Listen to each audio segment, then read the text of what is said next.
Bonsoir Christophe Chevalier, l'association Ancre. J'ai le plaisir d'accueillir ce soir Jacques Duhem qui va nous présenter un sujet d'importance qui est transmettre un bien immobilier en démembrement. Je vais laisser la parole à Jacques Duhem pour sa présentation. Merci Christophe. Alors effectivement, nous allons travailler sur ce sujet qui concerne nombre d'entre vous. Bien évidemment, pour transmettre le bien en démembrement, il va falloir d'abord le posséder et voir comment a pu apparaître ce démembrement. Lorsque nous possédons des actifs, quelle que soit la nature de l'actif, et aujourd'hui nous allons travailler sur l'hypothèse d'actifs de nature immobilière, nous avons toujours à faire un distinguo entre ce que j'appelle le contenant et le contenu. Je détiens un actif. La deuxième question, c'est comment je vais le détenir. Si je prends l'hypothèse de l'immobilier, eh bien, l'immobilier, je peux le détenir en direct, en mon nom, en tant que personne physique. J'ai un acte notarié de propriété qui indique qui est le propriétaire. Il peut s'agir de monsieur X, de madame Y. Monsieur X, madame Y pourront détenir ce bien en pleine propriété. Dans un certain nombre de cas, il pourrait y avoir une détention partagée. Dans le cadre d'un démembrement du droit de propriété, on opposera un usufruitier et un nu propriétaire. On pourra avoir également une copropriété au travers d'une indivision. On pourra avoir plusieurs co-indivisaires détenant des quotes-parts indivises sur un bien immobilier. Un actif immobilier peut également être détenu au travers d'une société. Le plus souvent, en pratique, il s'agira d'une société civile. Là aussi, la détention pourra se faire en pleine propriété ou en démembrement. La société évite, en revanche, les travers de l'indivision. Enfin, l'immobilier peut être détenu indirectement au travers d'un contrat d'assurance vie. Les assurances vie sont matérialisées potentiellement par des unités de compte. Ces unités de compte peuvent être représentatives de biens immobiliers. Là aussi, on pourra avoir de la pleine propriété ou du démembrement. Alors, on va parler ici de détention de propriété. On va voir que le droit de propriété est un droit composite. Les règles juridiques qui se trouvent à s'appliquer ici ne sont pas récentes. À la vérité, elles datent pour la plupart d'entre elles de 1804, c'est-à-dire la date de mise en place de notre code civil. Le code civil nous dit à son article 544 que la propriété est le droit de jouir et de disposer de la manière la plus absolue. Et donc, ça veut donc dire que dans le droit de propriété, vous allez avoir deux éléments essentiels qui sont la jouissance du bien. On verra qu'on parlera de jouissance directe ou indirecte et également de la disposition du bien. Je possède un bien, je peux en disposer pour en faire ce que j'en veux. Notamment, je peux faire des arbitrages, le donner en location, l'hypothéquer, le vendre. On aura toute une série de cas de figure possibles en pratique. On va voir également que le code civil va viser divers modes de détention qui sont des modes de détention collectifs ou partagés. Alors, le démembrement de propriété qui va retenir notre attention ce soir, c'est donc un des modes de détention partagés. Attention, ici, premier point, premier avertissement, mes propos ce soir ne viseront que les démembrements qui portent sur des immeubles, à l'exclusion donc des situations pour lesquelles le démembrement porte sur des titres de société, les règles tant au plan juridique qu'au plan fiscal n'étant pas les mêmes dans un cas et dans l'autre.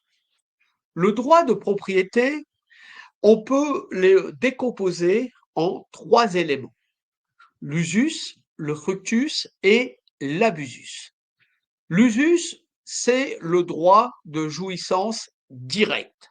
Je suis propriétaire d'un immeuble, je peux l'occuper, je vais avoir un droit de jouissance direct. Le fructus, c'est le droit de percevoir des fruits, et ici, en l'occurrence, il s'agirait de loyer, c'est-à-dire que je dispose le fructus d'un immeuble, je peux le donner en location et percevoir les loyers. Et enfin, on a le dernier élément du droit de propriété qui est l'abusus. Eh bien, l'abusus, c'est le droit de pouvoir pratiquer les droits essentiels, qui sont des droits d'arbitrage. Je peux, dès lors que je possède eh bien, l'abusus d'un bien, le vendre, le donner, l'hypothéquer, bref, avoir toute liberté pour prendre des opérations qui sont extrêmement importantes dans la pratique. On va voir que lorsqu'il y a un démembrement, l'usus et le fructus vont être des attributs du statut d'usufruitier, alors que l'abusus va revenir au nu propriétaire. À la vérité, on va dire aussi que le nu propriétaire est en fait un plein propriétaire, mais dans un premier temps, il ne va détenir ici qu'une nue propriété et il aura tous les attributs, notamment l'usus et le fructus, qu'à la date d'extraction d'un usufruit. On va voir également que pour gérer ces modes de détention partagés, eh bien, on va appliquer les règles du Code civil et ces règles du Code civil, je vous l'ai dit, elles ont un peu plus de 2 siècles aujourd'hui. Elles sont soit impératives, soit supplétives. Je m'explique. Le Code civil va prévoir les droits et obligations de l'usufruitier et du nu propriétaire. Mais on va avoir la liberté de pouvoir faire son propre droit et dans le cadre de conventions, eh bien, on pourra expliquer comment on entend partager les droits et les devoirs de l'usufruitier et du propriétaire. Et ça n'est que dans les situations pour lesquelles on n'aura rien prévu de spécifique que les règles du Code civil viendront s'appliquer de manière supplétive, c'est-à-dire à défaut d'avoir prévu autre chose. Donc c'est important de voir ce que prévoit le Code civil et ensuite de vérifier si c'est adapté à vos propres impératifs, à vos objectifs. Si tel est le cas, on peut faire en quelque sorte un copier-coller du Code civil. À défaut, on a toujours la liberté de pouvoir prévoir des solutions qui seraient contraires. Essayons d'avoir une vision chronologique des problèmes. Comment va-t-on arriver à une situation de démembrement? Que va-t-il se passer pendant le démembrement? Et enfin, que se passera-t-il au terme lorsqu'on mettra fin à cette situation de démembrement? Au niveau des origines du démembrement, nous allons distinguer deux familles de démembrement, les démembrements subis et ceux qui sont choisis. Les démembrements subis seront ceux qui vont résulter essentiellement de décès et donc juridiquement et fiscalement parlant de succession. En effet, le droit civil successoral va prévoir toute une série de solutions qui vont faire appel, eh bien, à la technique du démembrement du droit de propriété. Par exemple, citons le cas le plus fréquent, un conjoint survivant lors du décès eh bien, de son épouse ou de son époux, et il aura le droit à des droits qui seront des droits en usufruit. Il aura parfois des choix qui lui seront ouverts par la loi. Par exemple, très souvent, statistiquement, le conjoint survivant va choisir la totalité des biens en usufruit. Mais il pourra y avoir également des vocations qui sont des vocations conventionnelles, qui pourront être incluses dans un contrat de mariage ou qui seront présentes dans un testament et qui vont prévoir eh bien, des transmissions, des dévolutions en démembrement. Je peux prévoir dans un testament que mon bien immobilier, je le transmets en usufruit à X et en nue propriété à Y. On pourra avoir également des démembrements qui vont être choisis.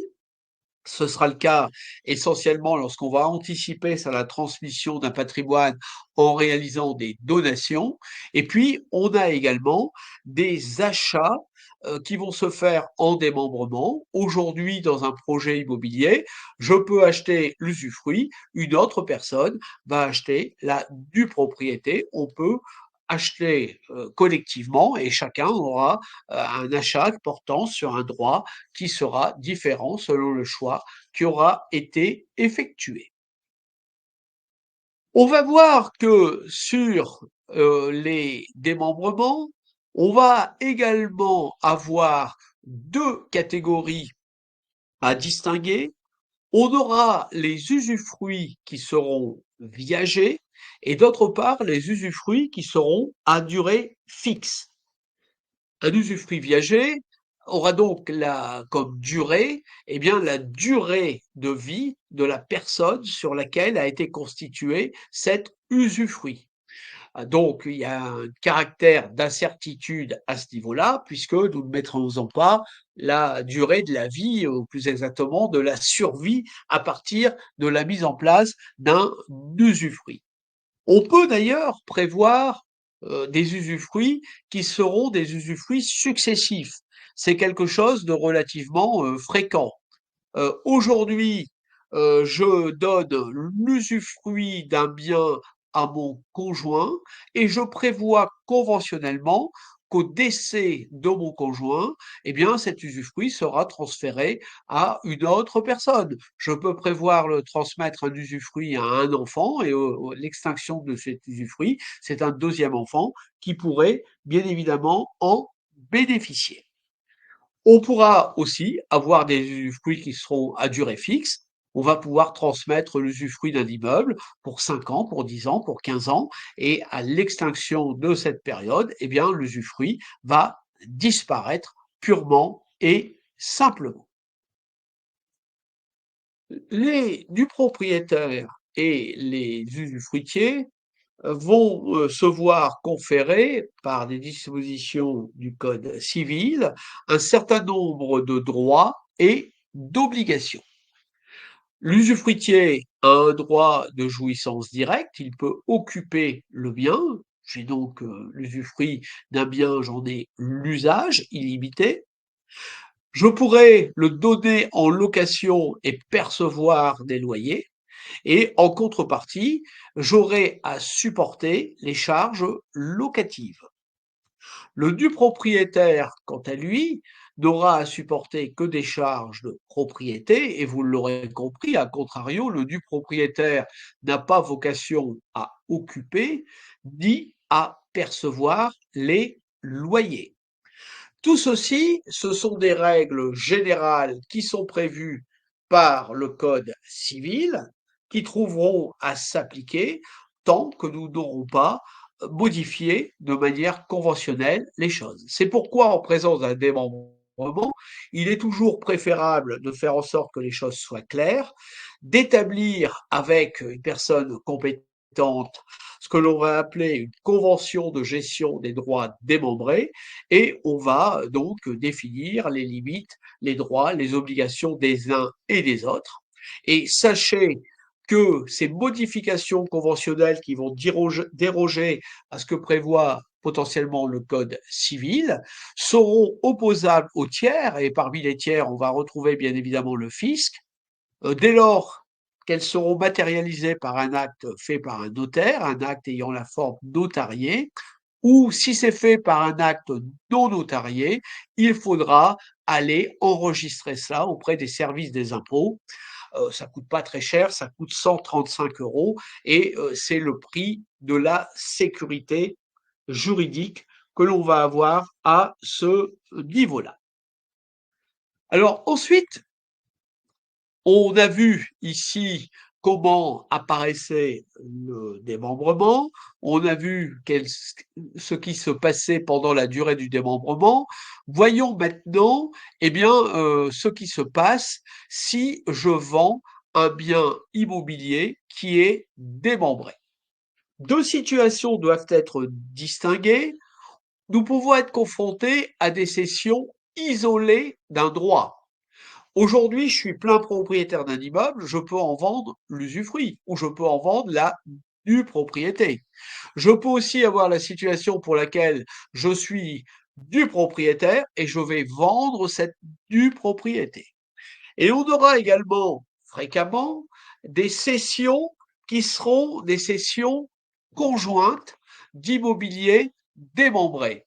Vous avez dans un même temps un usufruitier et un nu propriétaire, un usufruitier et un nu propriétaire qui vont céder leurs droits respectifs et dans cette situation, vous allez être face à un acquéreur qui, lui, va acheter la pleine propriété.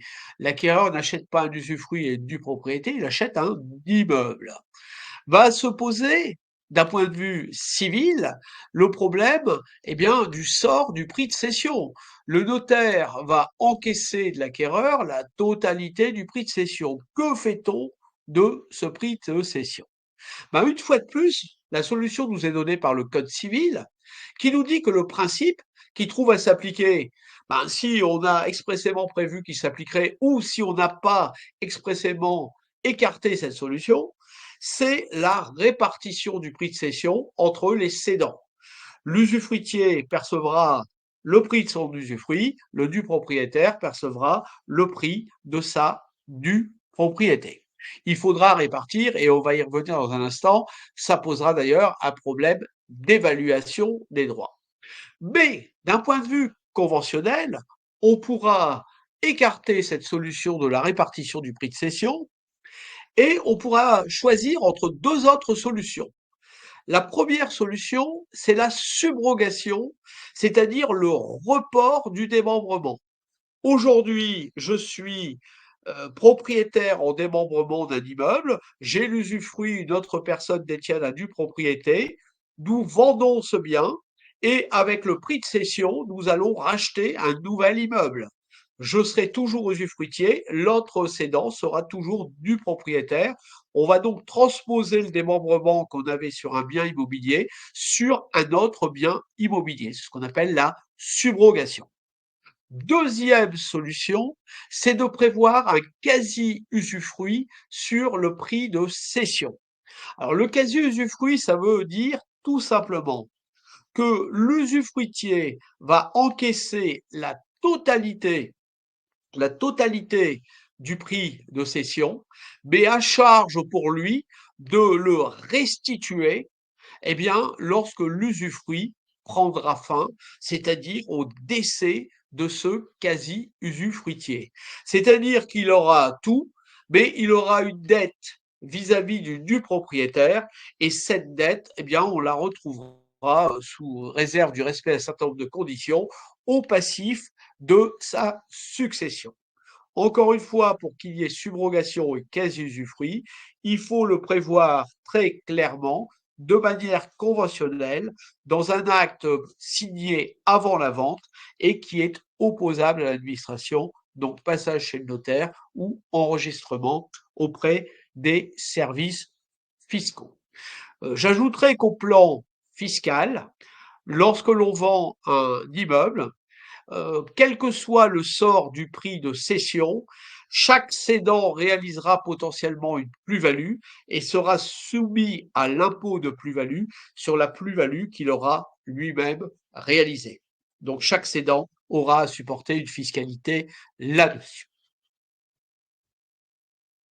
Lorsque j'ai un bien immobilier qui est démembré, eh bien, je vais pouvoir, bien évidemment, donner ce que je possède, c'est-à-dire donner des droits. Et ici, il n'y a pas beaucoup de particularités. Je serai dans le droit commun fiscal des libéralités. Je vais donner mon usufruit. Je vais donner ma due propriété. Je suis, par hypothèse, dans une donation, dans mon illustration ici en ligne directe à un de mes enfants, par exemple, eh bien, il y aura un abattement de 100 000 € qui se renouvellera tous les 15 ans. Et puis, on aura un barème progressif qui va de 0 à 45%, comme vous le voyez.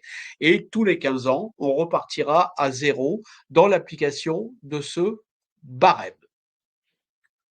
L'extinction de l'usufruit. Alors l'extraction de l'usufruit, ben, ça dépend du type d'usufruit. Si j'ai un usufruit viager, eh bien cet usufruit va s'arrêter, va disparaître au décès de l'usufruitier. Quand l'usufruitier décède, eh bien l'usufruit décède lui aussi. Lorsqu'on a un usufruit à durée fixe, eh bien, ça sera à l'arrivée du terme. J'ai prévu un usufruit d'une durée de 10 ans, j'arrive au bout de 10 ans, eh bien, ma foi, l'usufruit va s'éteindre. Ce mécanisme est particulièrement intéressant au plan fiscal. Pourquoi? Parce qu'au plan fiscal, nous disposons d'une règle qui est extrêmement ancienne et sur laquelle il n'y a a priori à court terme pas de risque de remise en cause.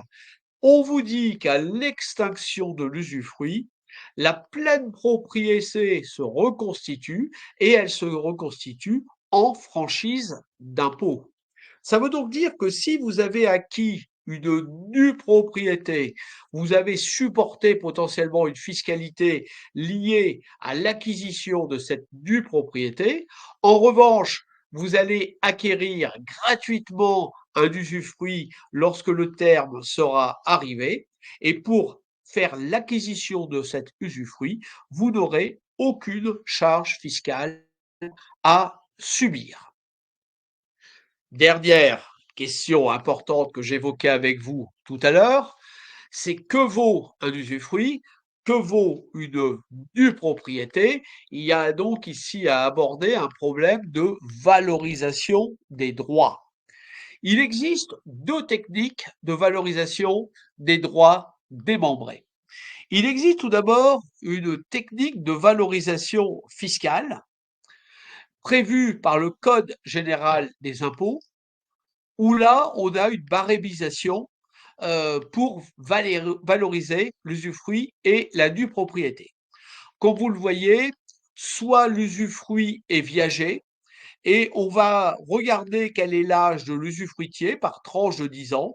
Donc, par exemple, si vous avez un usufruitier qui a 55 ans, eh bien, on vous dira que l'usufruit et la nue propriété valent respectivement chacun 50%. Si l'usufruit est à durée fixe, on vous explique que c'est 23% par tranche de 10 ans. Donc un usufruit de 9 ans, c'est 23%. Un usufruit de 11 ans, c'est 46%. Bien évidemment, la valorisation fiscale prévue par le Code général des impôts n'est applicable que pour l'application d'une règle fiscale et donc pour calculer le montant d'un impôt et pas tous les impôts, uniquement les droits de mutation à titre gratuit, les droits de mutation à titre onéreux et éventuellement également l'impôt sur la fortune immobilière. Si je ne suis pas en train de calculer un impôt, je ne suis pas tenu d'appliquer la méthode de valorisation fiscale. Et donc, dans tous ces cas, nous allons utiliser une méthode de valorisation économique. Alors, c'est un peu, je ne vous cache pas, une affaire de spécialiste parce que les calculs peuvent trouver quelques nuances selon celui qui va l'effectuer. On va avoir une méthode des cash flows actualisés, c'est-à-dire qu'on va dire que la valeur d'un usufruit, bah, c'est la somme de ce que peut rapporter votre produit sur la durée de l'usufruit. On prendra trois paramètres en compte à ce stade-là, la durée de l'usufruit, c'est-à-dire l'espérance de vie lorsqu'il c'est un usufruit viager ou la durée lorsque c'est un usufruit à durée fixe.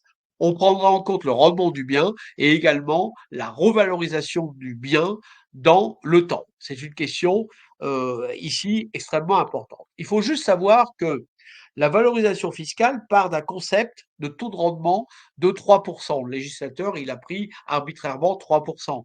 Donc, ça veut dire que quand vous avez des biens dont le taux de rendement est élevé, plus élevé que 3%, bah, potentiellement la valorisation économique conduira à valoriser un usufruit à une valeur plus élevée que la valorisation fiscale. Mais encore une fois, on a un champ d'application pour chacune de ces mesures. Ces principes étant établis, je vous propose de voir quelles sont les situations que nous allons pouvoir trouver en pratique et quelle est la typologie des opérations. On aura des opérations à titre gratuit ou des opérations à titre onéreux. Je peux donner de la nue propriété et me réserver un usufruit. Je peux donner un usufruit qui peut être viager ou à durée fixe. Dans le cas des opérations à titre onéreux, je peux acheter de la due propriété, acheter de l'usufruit qui peut être de l'usufruit à durée fixe ou de l'usufruit viager. Tout est possible. Regardons pour chacun des cas l'intérêt et les conséquences de ces opérations. Si je souhaite donner la due propriété d'un immeuble, je vais potentiellement le faire pour des raisons civiles, économiques et civiles, et pour des raisons fiscales. Pour des raisons civiles, eh bien, quand je donne la nue propriétaire d'un immeuble, j'assure au due propriétaire de devenir un jour propriétaire du bien lorsque l'usufruit s'éteindra. Je vous l'ai dit tout à l'heure, un due propriétaire est un plein propriétaire en puissance. Il faut juste qu'il soit un petit peu patient, qu'il attende l'extinction de l'usufruit.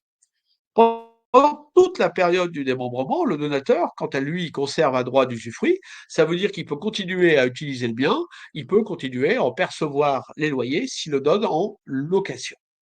Au plan fiscal, c'est aussi potentiellement intéressant. Pourquoi? Parce que vous avez compris que dès lors que je ne transmets que de la nue propriété et pas de la pleine propriété, les droits de donation vont être calculés sur une valeur plus faible que s'ils avaient été sur la valeur de pleine propriété. À l'extinction de l'usufruit, le dû propriétaire devient propriétaire sans droit complémentaire. Je vous ai dit que la pleine propriété se reconstitue en franchise d'impôt.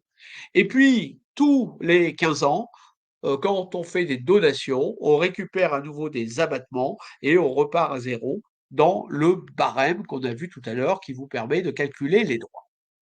Si aujourd'hui je donne l'usufruit d'un immeuble, qu'est-ce qui peut motiver cette opération? Au plan civil, le donataire pourra jouir du bien de manière directe ou indirecte. Éventuellement, le donateur pourra par ce biais se libérer d'une obligation alimentaire. Et enfin, le donateur est assuré à le terme de l'usufruit, à l'extraction de l'usufruit, de redevenir plein propriétaire. Et puis, pour des raisons fiscales, vous avez compris que si je donne l'usufruit d'un bien, je n'encaisse plus des revenus et en n'encaissant plus les revenus, je vais donc diminuer mon imposition sur le revenu.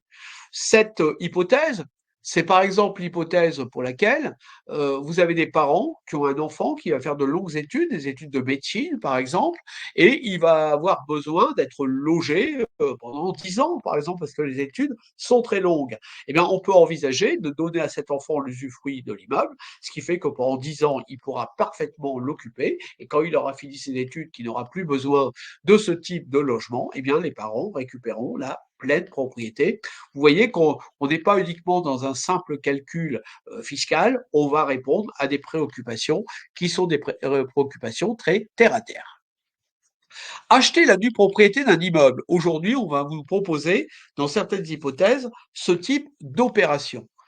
Pour des raisons civiles, pour se constituer un patrimoine à terme. Aujourd'hui, j'achète une nue propriété, mais en achetant une nue propriété aujourd'hui, je sais qu'un jour, je serai plein propriétaire. Et donc, je réaliserai mécaniquement une plus-value à l'extinction de l'usufruit, puisque j'aurai acheté une nue propriété et je serai propriétaire d'une pleine propriété.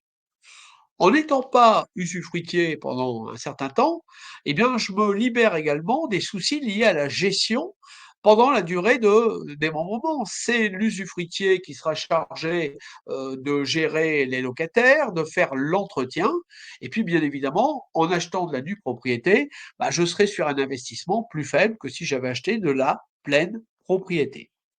Pour des raisons fiscales également, j'achète de la nue propriété aujourd'hui parce que j'ai déjà des revenus qui me conduisent sur des seuils d'imposition élevés.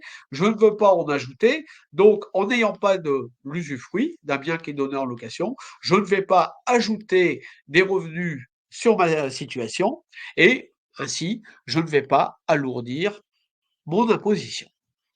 Et puis, enfin, acheter l'usufruit d'un immeuble, pour des raisons civiles, c'est que tout simplement, je vais avoir un rendement plus important que si j'avais investi en pleine propriété. J'achète un immeuble 100 en pleine propriété, je donne en location. J'achète un usufruit qui vaut par exemple 60, je donne en location. Dans les deux cas de figure, je vais encaisser le même loyer. Ça n'impacte pas la valorisation du loyer de l'immeuble. Donc, vous avez compris ici que j'ai un investissement plus faible et un taux de rendement plus élevé. Je pourrais mettre en place un usufruit viager et donc je vais me garantir des revenus à vie. Puis forcément, l'investissement est plus faible qu'en pleine propriété.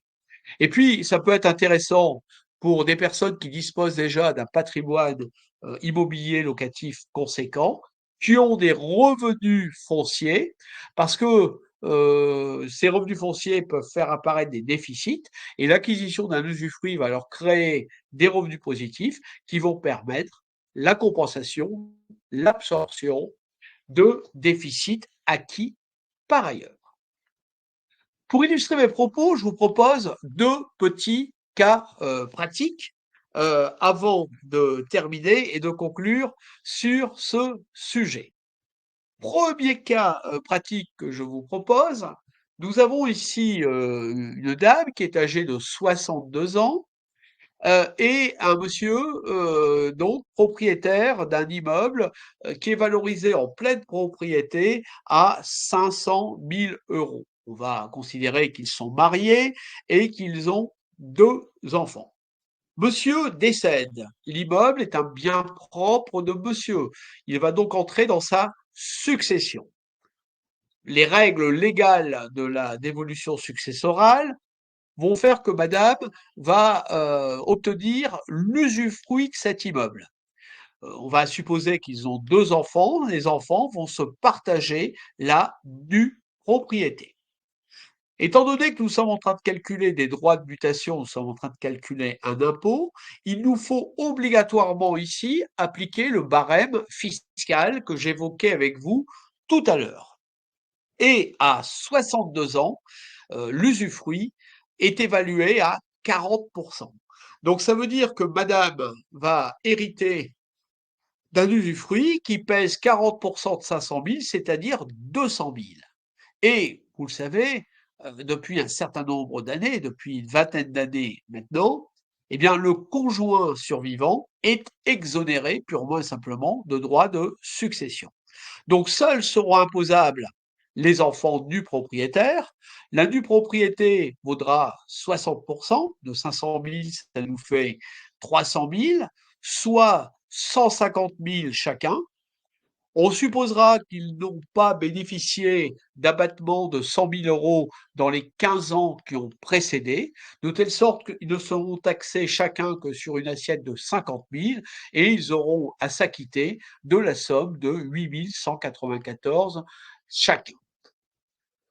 Donc, vous voyez ici que, à l'étape suivante, quelques années plus tard, madame est désormais âgée de 70 ans. Le bien a pris de la valeur, il vaut plus 500 000, mais 600 000. L'usufruit s'éteint et on aura les enfants qui seront chacun plein propriétaire de 50% de la valeur de l'immeuble et ils seront exonérés puisqu'à l'extinction de l'usufruit, il n'y a aucune taxation qui s'opérera à ce niveau-là.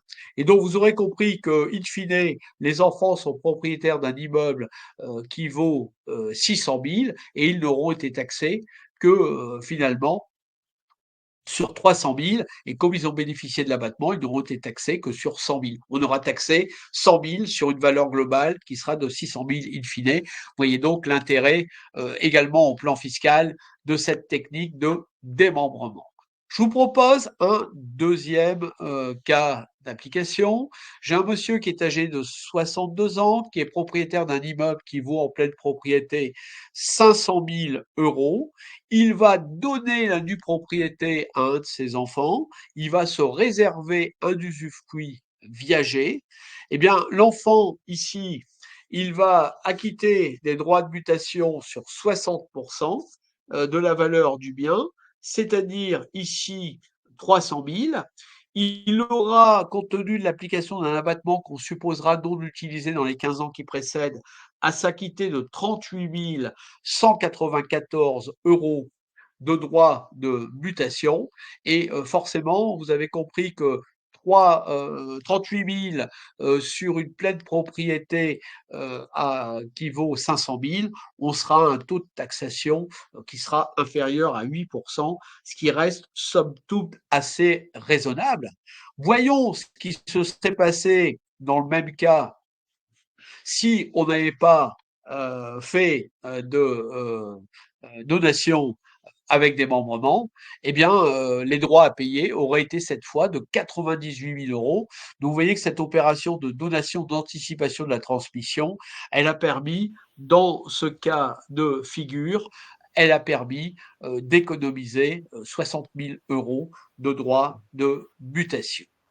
Enfin, un dernier mot pour vous dire que parmi les personnes qui sont redevables de l'impôt sur la fortune immobilière, eh bien, le démembrement va également avoir un impact puisque c'est l'usufruitier qui, en principe, va être imposable sur la valeur en pleine propriété du bien.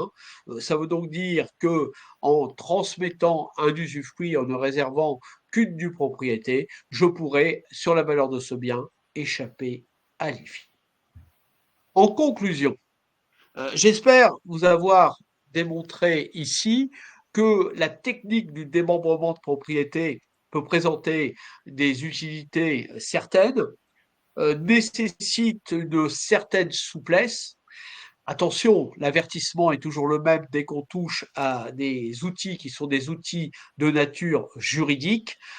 Il faut prendre le temps de la réflexion et bien évidemment se faire accompagner d'un professionnel du droit pour éviter des déconvenus ensuite.